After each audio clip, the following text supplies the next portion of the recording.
미국 아재의 미국 주식 이야기 12월 28일 월요일입니다. 오늘 주식시장은 대부분 조용하게 끝났죠. 부양책 얘기가 이제 정리가 되어서 그 모멘텀으로 상승으로 이끌고 마감했습니다. 또 오늘도 주식시장 얘기를 한번 해보겠습니다. 일간 마켓 분석을 보면은요, 3대 지수가 다 상승으로 마감했고 러셀만 하락으로 마감했습니다. 지금 전반적인 힙맵을 보면은 우리 빵주들이 다 상승으로 마감했죠. 그러면은 예상하듯이 내일도 마켓이 상승으로 이어지지 않을까 하는 예상을 하게 됩니다. 그리고 오늘 여기서 보시는데 정가운데 위쪽에 보이시는 거 있죠?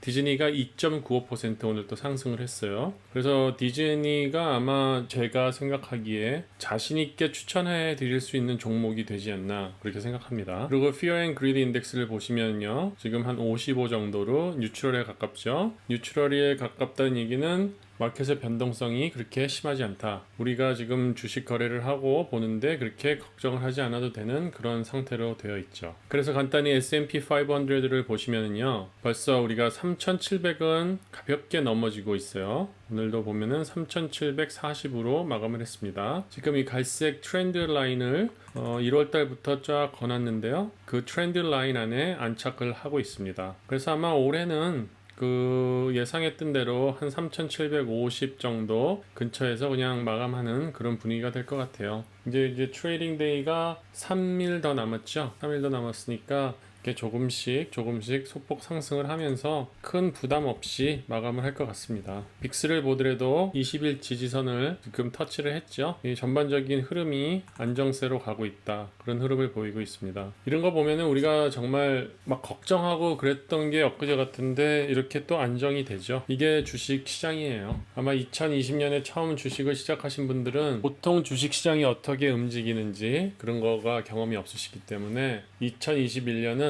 좀 다를 겁니다. 2020년 같은 경우에는 변동성이 상당히 많았고, 그리고 거기에 따라 가지고 피어 팩터도 되게 많았어요. 하지만 보통 주식시장에 움직이는 거는요, 전체 지수가 한 0.2, 0.3 그렇게 움직여요, 하루에. 어떨 때는 정말 거의 제자리일 때도 있고요. 개별 종목 같은 경우에는 안 움직일 때도 있어요. 이렇게 3%, 4% 움직이는 거는 아주 크게 움직인다고 보시면 돼요. 요즘에 10%씩 움직이는 변동성, 그런 거를 이제 조금씩 기대하기 어려워질 거라고 저는 예상합니다. 그리고 오늘 마켓을 보면은 큰 이슈가, 저는 이렇게 세 개로 나누고 싶어요. 바바, 비트코인, 디즈니. 바바는 지금 엄청나게 또 폭락을 했잖아요, 어제. 그리고 오늘은 약간 반등을 하려고 하긴 했는데 그렇게 크진 않고, 그 모습을 보면은 일단 중국 공산당의 그 알리바바 길들이기가 거의 마무리가 된 것 같아요. 이제 알리바바에서 가져갈 것, 통제할 것, 그런 것들을 다 정리를 해서 거의 마무리 단계에 들어간 것 같고요. 그래서 그런지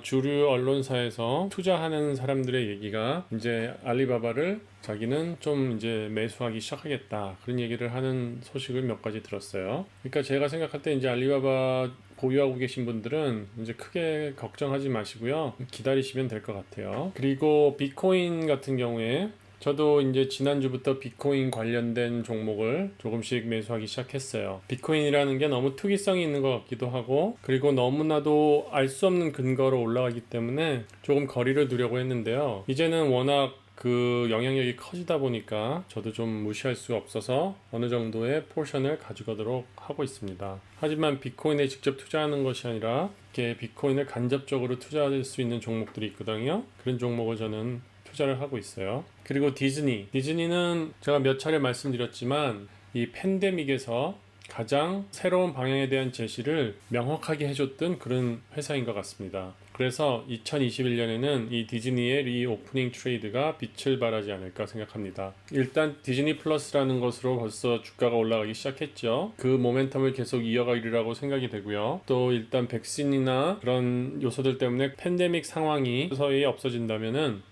놀이공원에서 나오는 수익, 그 다음에 크루즈에서 나오는 수익이 엄청나게 증가할 것으로 예상됩니다. 디즈니는 제가 며칠 안에 2021년에 기대하는 종목을 선택해서 한번 여러분과 쉐어할 텐데요. 그 중에 한 종목이 되리라고 저는 생각하고 있습니다. 그리고 오늘도 이제 보셔야 될 종목들이 세미컨덕터예요. 세미컨덕터를 이제 사야 된다 그런 얘기를 제가 말씀드렸잖아요. 지금 매수하는데 좋은 기회인 것 같아요. 그래서 이렇게 종목들 한번 보여드렸고요. 이 종목들이 최근에 레이팅도 업그레이드된 그런 종목들입니다. 공부하시고 생각하시면 도움이 되리라고 생각합니다. 그리고 아까 말씀드렸던 비트코인, 제가 비트코인에 이제 직접 투자는 하지 않고 간접적으로 투자를 하는데, 이 간접적으로 투자하는 종목들 이렇게 말씀드려요. 이 종목들은 여러분이 공부하시면은 어떤 게 자기한테 가장 적합할지 그렇게 선택하실 수 있을 거예요. 그리고 지금 또 큰 이슈가 있는 게 전기 자동차에 들어가는 배터리 관련 종목들에 대한 관심이죠. 이 종목들이 몇 가지가 있죠. 우리가 본 종목들이. 근데 이게 보면은 배터리를 만들어내는 게 그렇게 순식간에 되는 것이 아니기 때문에요. 큰 미래를 두고 지금 투자를 해야 돼요. 그래서 단시간에 수익을 기대할 수는 없으실 거예요. 그리고 그 사이에 변동성도 많을 거고요. 그래서 예를 들어 가지고 LAC나 QS 같은 거는 지금 핫한 종목이지만 워낙 변동성이 많아서 좀 조심하셔야 되는 그런 종목이고요. 제가 말씀드렸다시피 이거는 단기간에 수익을 기대할 수는 없을 수도 있어요. 변동성이 큽니다. 근데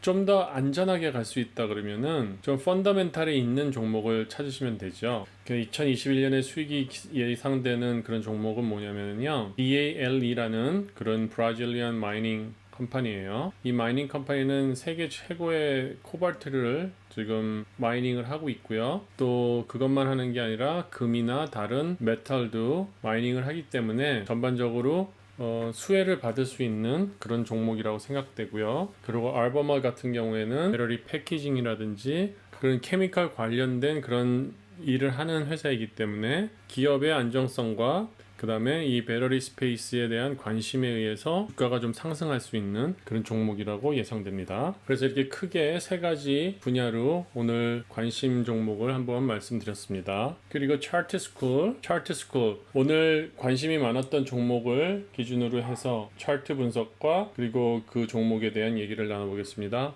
오늘 볼 종목들은 이렇게 나와 있습니다. 오늘 많은 종목을 보기 때문에 좀 빨리빨리 가도록 하겠습니다. 첫 번째 디즈니를 보시면요, 지금은 오버봇 상태예요. 오버봇 상태지만 그 디즈니의 주가가 지금 한 단계 올라섰죠. 지금 이 박스 안으로 올라섰는데 좋은 컨솔리데이션을 보여주고 있습니다. 그래서 지금 디즈니에 관심이 있으신 분들은 요 박스 안에 놓여졌을 때 한번 추가 매수를 하시면은 2021년을 준비하시는데 도움이 될 것 같습니다. 지금 이 박스 안에 그 레인지는요, 170에서 175 사이를 보여주고 있어요. 그리고 Applied Material, 이 Applied Material은 반도체주 중에서 반도체 생산 장비를 만드는 회사라고 제가 그랬죠. 저는 이 회사가 그 실제적으로 반도체를 만드는 뭐 TSMC나 뭐 ASMR, 뭐 마이크론보다는 훨씬 더 안정적이지 않을까 하는 생각을 갖고 있습니다. 그래서 지금 같은 경우에는 아마 좋은 매수점인 것 같아요. 전반적으로 이런 맥디도 지금 하락을 보이고 이제 상승으로 돌아서려 그러고요. 모멘텀도 지금은 지로보다 좀 아래 있지만 곧 지로로 해서 상승으로 올라가려고 합니다. 보통 이런 경우에는 좀 기다렸다가 모멘텀이 0을 지나갈 때 그때 사기도 하는데, 지금 반도체 같은 경우에는 더 하락할 이유가 없을 것 같아요. 그래서 지금쯤 들어가면은 좀 더 한 몇 퍼센트라도 더 수익을 얻을 수 있지 않을까 하는 생각이 듭니다. 그리고 AMD가 오늘 그 레이팅을 업그레이드를 받았어요. 홀드에서 바이로 바뀌었어요. 근데 오늘 주가에는 그렇게 반영되지 않았죠. 92에서 95 사이에 이런 존에서 좋은 매수점이 되지 않을까 생각합니다. 그리고 아마존과 제가 엔비디아를 좀 비교를 하고 싶어서 오늘 말씀드리는데요. 아마존 드디어 좀 상승으로 올라갔죠. 오늘 제가 기대하기는 3,300을 돌파했으면 하는 그런 기대를 했는데, 일단 3,300을 건들기는 했어요. 장중에 3,300을 넘어서 올라왔는데 마지막 3,300은 되지 못하고 약간 아래에서 마무리를 했습니다. 그래도 아마존 같은 경우는 또 움직이기 시작하면은 좀 더 큰 상승을 기대할 수 있을 것 같아요. 지금 전체 분위기를 봐도 한 번 치고 두 번 치고 세 번 치고 또 네 번째 치고 올라간 거기 때문에 아마 이제는 쭉 올라가 주지 않을까 하는 기대를 합니다. 그리고 아마존에서 이제 제가 보여드리고 싶은 게 이 트라이앵글 웨지가 생겼잖아요. 그쵸? 그러면서 올랐다 내렸다 올랐다 내렸다 올랐다 내렸다 하고 올라가면서 뚫고 나갔잖아요. 그럴 경우에는 이제 이게 불리시하게 갈 수 있는 그런 모멘트를 보여주거든요. 근데 엔비디아를 한번 보겠습니다. 이 엔비디아를 보면 이것도 이런 웨지에 갇혀 있는데 올랐다 내렸다 올랐다 내렸다 올랐다 내렸다 올랐다 내렸다 내려가죠. 그래서 이거는 베어리시로 빠져버리는 그런 모습을 보여주고 있습니다. 하지만 엔비디아가 이렇게 없어질 그런 종목은 아니잖아요. 그래서 보시면은 오늘 아주 베어리시한 그런 인디케이션을 보여주는 EMA 89일 평균선, 그 평균선을 탁 치고 올라갔어요. 그래서 제가 느끼는 그런 느낌은 이제 완전 바닥에 왔구나 그런 생각을 느꼈거든요. 이 외지에서 벗어나서 하락으로 갔다 그래서 계속 베어리시하게 가는 거는 아니라고 생각이 되거든요. 그러니까 한번 지켜보자고요. 그래서 엔비디아도 또 아마존처럼 좋은 상승의 모멘트를 만들어낼 수 있을지 한번 기대해 보겠습니다. 그리고 애플의 전기자동차 그 생산 때문에 관심을 받았던 종목이 있잖아요. 그 뉴스 자체는 아직 애플에서 공식적으로 발표한 게 아니기 때문에 되게 스페큘러티브한데요. 그 중에서도 이제 제가 가지고 있는 종목이기 때문에 한번 여러분과 쉐어를 해보면 이 루미나의 초기 매수점을 좀 물어보시는 분들이 계셔요. 근데 제가 딱 보는 거는 역시 이것도 이제 상장한 지가 얼마 안 됐기 때문에 큰 데이터는 없지만 전체 흐름으로만 딱 본다고 치면은 이게 아주 불리시할 때랑 그 다음에 베어리시할 때를 보면은 이 사이에서 움직여 준다면은 정상적인 그런 가격대를 유지하면서 올라가지 않을까 하는 생각이 듭니다. 그래서 제가 지금 보는 거는 최하 28 그리고 최상 36, 좀 레인지가 크긴 한데 그 안에서가 아마 요번 연말까지는, 만약에 연말 안에 좀 추매를 하고 싶으신 분들은 그 안에 있을 때는 아마 좀 괜찮은 가격이다 생각하시고 조금씩 추가 매수를 하셔도 될 것 같은 생각이 들어서 말씀드립니다. 저 같은 경우에도 요 초기에 샀어요. 초기에 이때 샀을 거예요. 아마 20 조금 넘었을 때, 그리고 엄청 올라갔을 때 그쵸, 템테이션을 느끼죠. 팔고 싶은 템테이션. 근데 안 팔고 또 떨어졌을 때 그냥 가지고 있고 또 지금 이렇게 올라오게 돼요. 그러니까 이런 종목 같은 경우에는 그냥 믿고 한 2년 3년 묻어본다 생각하고선 가셔야 돼요. 그렇기 때문에 그냥 매수를 한 번에 다 하시는 것보다는 그냥 달러 코스트 에버리지 전략으로 어느 정도 안정된 가격선에 있었다, 그럴 때는 필요에 의해서 조금씩 사시는 것도 나쁘지 않다고 생각합니다. 그리고 페덱스도 생각보다 지금 많이 떨어지고 있죠. 저는 솔직히 말해서 페덱스가 한 270선 정도까지 지켜주고 올라갈 줄 알았는데 오늘 그거보다 더 떨어지게 되더라고요. 그래서 지금 보면 전반적으로 흐름 자체는 이제 거의 바닥으로 온 것 같아요. 그렇죠? 전체적으로 모멘텀도 보고 RSI도 봐도 거의 바닥으로 온 것 같은데, 그래도 지금 전체적인 이 옛날의 추세를 보면 258까지는 열어두어야 될 것 같고요. 그리고 정말로 무슨 악재가 있거나 마켓에 큰 문제가 있거나 그럼 250까지도 한번 열어둬야 될 것 같아요. 근데 제가 보는 이 페덱스의 트렌드는 이제는 곧 상승으로 갈 거다. 1월 1일부터는 상승으로 가다. 아무리 늦어도 1월 1일부터는 상승으로 갈 수 있는 그런 차트의 흐름이 있으니까요.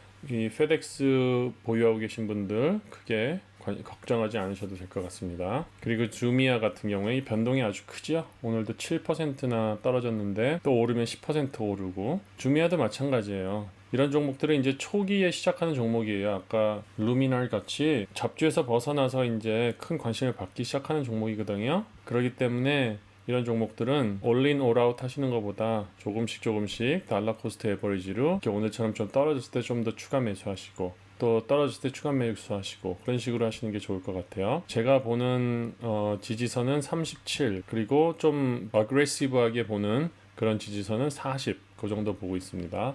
보시다시피 이게 그 갈색으로 지금 삼각형 안에 들어있을 때는 정상적으로 가고 있는 거니까요. 그 안에서는 큰 걱정하지 않으셔도 될 것 같습니다. 그리고 이 줌을 한번 다시 봐야 되는데요. 줌 비디오가 지금 엄청나게 떨어지고 있잖아요. 그래서 이게 전체를 좀 넓게 봤어요. 1월달부터 보면은 1월에서 8월까지의 흐름, 그런 흐름 정도만 지켜주면은 그게 정상적인 흐름으로 볼 수 있거든요. 그래서 저항선과 지지선을 한번 그어봤어요. 이 보면은 지금 오늘의 주가가 거의 지지선에 가까워 오고 있거든요. 346 정도 되는 그 지지선을 지켜만 준다면은 이제 줌도 좀 반등을 할 수 있지 않을까 하는 생각을 하게 됩니다. 그리고 오늘 또 관심이 많았던 종목 중에 하나 C Limited SE 오늘 많이 내렸어요. 6.6%. 그런데 딱 보면은 지금 21일 평균선을 탁 치고 지금 지켜줬거든요. 그러니까 이런 부분들이 보면은 과거의 트렌드를 한번 볼게요. 전체적으로 이렇게 보면은 한 번도 21일 평균선 밑으로 내려온 적이 없어요. 그리고 전에도 21일 평균선을 마치고 올라왔죠. 그러니까 아마 지금도 제가 예측하는 거는 21일 평균선을 맞았으니까 이제 다시 반등하지 않을까 하는 그런 기대를 합니다. 그래서 오늘 디스코드 방에서는 제가 180을 좋은 매수의 지지선으로 생각한다 그렇게 말씀을 드렸어요. 그래서 아마 아주 최저점에서 매수하신 분들이 계신 것 같아요. 근데 그거보다는 더 떨어지지 않았으면 합니다. 그리고 말도 많았던 바바를 한번 봐보지요. 봐보면은 오늘 조금 올라왔죠. 조금. 그렇죠? 더 내려간 것보단 나아요. 그렇죠? 오늘 어떻게 보면 이게 데드캣 바운스로 볼 수도 있는데요. 그냥 제가 보는 건 그래요. 뭐 차트상으로 알리바바를 우리가 분석할 수는 없어요, 지금. 그런데 뉴스들을 하나하나 이렇게 보면은 길들이기가 마무리됐다. 맞을 만큼 다 맞았기 때문에 이제는 올라갈 일만 남지 않았느냐 이렇게 생각이 되거든요. 그리고 이 빨간 점선을 제가 오래전에 걸어놓은 선이에요. 요번에 건 게 아니고 그 선이 큰 지지선이었거든요. 그러니까 그 지지선 밑으로는 내려오지 않았어요. 그런 부분을 봐도 아마 이제 이게 바닥이 아닐까 그런 생각이 들어요. 그리고 추위도 오늘 좀 관심이 있으셨던 것 같아요. 갑자기 많이 떨어지다 보니까. 근데 추위 같은 경우에도 좀 많이 올랐죠. 순간적으로. 그렇죠? 그래서 지금 보면은 아주 불리시한 케이스, 그 다음에 약간 모더레이트한 케이스로 제가 한번 트렌드를 거봤어요. 그 트렌드를 거보면 좀 불리시하게 본다 해도 한 90 정도까지는 내려와 줘야지 이게 적정 가격이 되지 않을까 그런 생각을 해요. 그래서 아마 추이는 제가 보기에는 90이나 아니면은 한 83 정도가 다음 지지선이 될 것 같아요. 그리고 오늘 또 많이 질문이 왔던 것 중에 하나 팔런티어도 제가 어제 라이브를 하면서 이 횡보존을 바꿨거든요. 전에는 25.5에서 29였는데 27에서 29로 바꿨는데 끼자마자 그게 뚫려버렸네요. 근데 이게 보시다시피 이것도 21일 저항선 21일 평균선 거기에 딱 지금 맞아져 있죠. 그러니까 아마 이거를 지켜주지 않을까 25.6을 좀 지켜주면서 횡보로 나가지 않을까 그런 생각이 듭니다. 뭐 그런 이유는 이 지표에서 이렇게 보는 거죠. 이 지표를 보면 일단 모멘텀 자체 RSI 자체는 내려가지만 그래도 한 50선이 되잖아요. 그럼 50선이 되면 다시 올라올 가능성이 많이 있어요. 그리고 맥디 같은 경우에도 지금 붉은 선의 깊이가 최고로 왔어요. 그래서 최고로 와서 좀 이제 작아지지 않을까 그렇게도 보고 있고, 그리고 모멘텀도 이제 다시 꺾여 올라가고 있는 모습을 보여주기 때문에 아마도 조금의 하락은 있을 수도 있지만 그렇게 큰 하락보다는 아마 횡보성 그런 모습을 더 많이 보여줄 것 같아요. 스탁 테라피 시간입니다.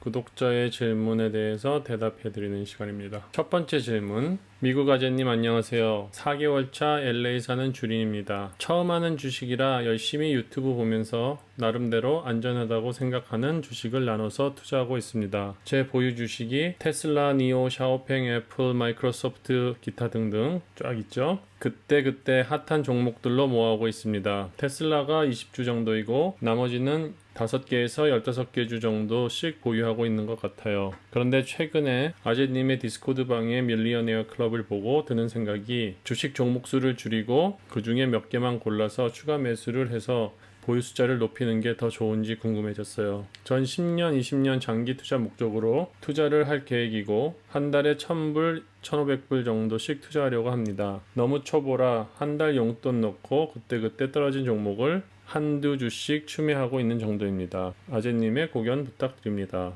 제가 가지고 계신 종목을 이렇게 보면은 중복되는 종목을 조금 줄이시면 좀 도움이 되지 않을까? 예를 들어 가지고 테슬라, 니오, 샤오팽 있잖아요. 그러면은 테슬라만 가져가셔도 되고, 만약에 중국 걸 하나 가지고 가고 싶으시면은 니오나 샤오팽 중에 하나만 더 가져가시면은, 그러니까 그 종목의 주 총수를 좀 늘리시는데 용이하잖아요. 그런 거 보시면 되고, 또 애플이나 마이크로소프트 같은 경우에도 굳이 그 두 개를 다 좋아하시는 거가 아니라면은 그냥 빅테크 하나로 가져가신다면은 그 중에 하나만 해서 좀 이렇게 합치셔도 될 것 같고요. 그 다음에 AMD나 엔비디아도 그렇게 보셔도 될 것 같고요.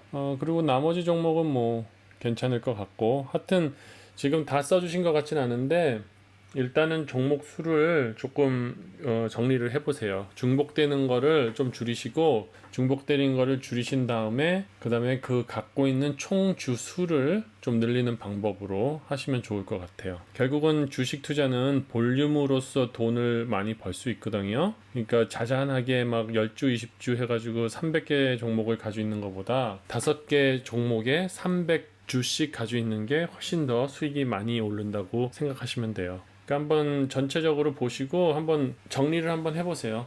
중복되는 종목들 조금 추리시고, 그 다음에 성장주, 고성장주 이렇게 좀 나누셔가지고 그 비율을 좀 잘 보셔가지고 정리를 해보시면은 조금 포트폴리오가 좋아질 것 같고요. 일단 가장 중요한 거는 너무 많이 펼쳐놓지 마세요. 그러면은 자기 자신도 그 종목 다 따라가기가 너무 힘들어요. 아셨죠? 그리고 두 번째 질문, 지난번 정보 주신 FireEye를 놓치고 며칠 후에 이 사건과 같이 해킹 사건으로 주가가 떨어진 WSI에 대한 정보를 입수 후 이번엔 놓치지 않겠다는 맘먹고 매수하게 되었어요. 같은 사건인데 FireEye가 바로 주가를 상승했지만 솔라윈드는 제 매수한 금액보다 또 낮아졌네요. 왜 이런 결과가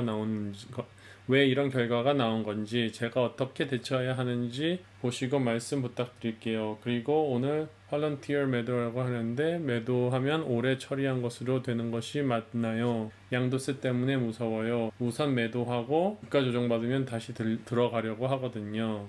질문에 대해서 하나씩 답변을 드릴게요. 일단 해킹 문제가 지금 이 솔라윈드가 문제가 됐죠. 거기는 에너지 관련된 그런 매니지먼트한 소프트웨어를 제공하는 회사인데 FireEye와 다른 회사죠. FireEye는 인터넷 시큐리티를 하는 회사이기 때문에 이런 상황이 되면은 더 수요가 많이 생기는 그런 종목이고, 솔라윈드 같은 경우에는 쉽게 얘기해서 잘못한 회사잖아요. 솔라윈드가 어떤 이런 해킹의 근원이 되어버렸잖아요. 그렇기 때문에 리커버 되는 방법이 틀려진 거예요. 그렇기 때문에 솔라윈드 같은 경우에는 다시 리커버 되는데 많은 시간이 걸릴 거예요. 생각보다 많은 시간이 걸릴 거고, FireEye 같은 경우에는 보안 회사이기 때문에 그 보안 회사의 수요가 더 늘어나는 걸 예상해서 더 올라가게 된 거예요. 그래서 이게 두 개가 다른 거예요. 그 다음에 지금 텍스 문제에 대한 거를 말씀하시는 것 같은데, 2020년에 산 주식을 2020년 안에 팔면 내 인컴 텍스랑 똑같은 레이스로 수익을 본 부분은 나의 인컴 텍스 레이시랑 똑같이 텍스를 내셔야 돼요. 인컴으로 잡히는 거기 때문에요. 근데 그거를 만약에 2019년에 사신 거를 2020년에 팔으셨다. 그럴 경우에는 그 수익이 무조건 대략 15% 정도에 대한 텍스만 내면 돼요. 그러니까 이분은 지금 생각하시는 게 텍스가 문제시라면요, 아마 좀 주가가 떨어지더라도 매도하지 않으시는 게 나을 것 같아요. 아셨죠? 여러분의 구독 설정과 알람 설정과 좋은 댓글이 저의 채널을 지속적으로 유지시키고 또 좋은 컨텐츠를 지속적으로 제공하는 원동력이 됩니다. 시청해주셔서 감사합니다.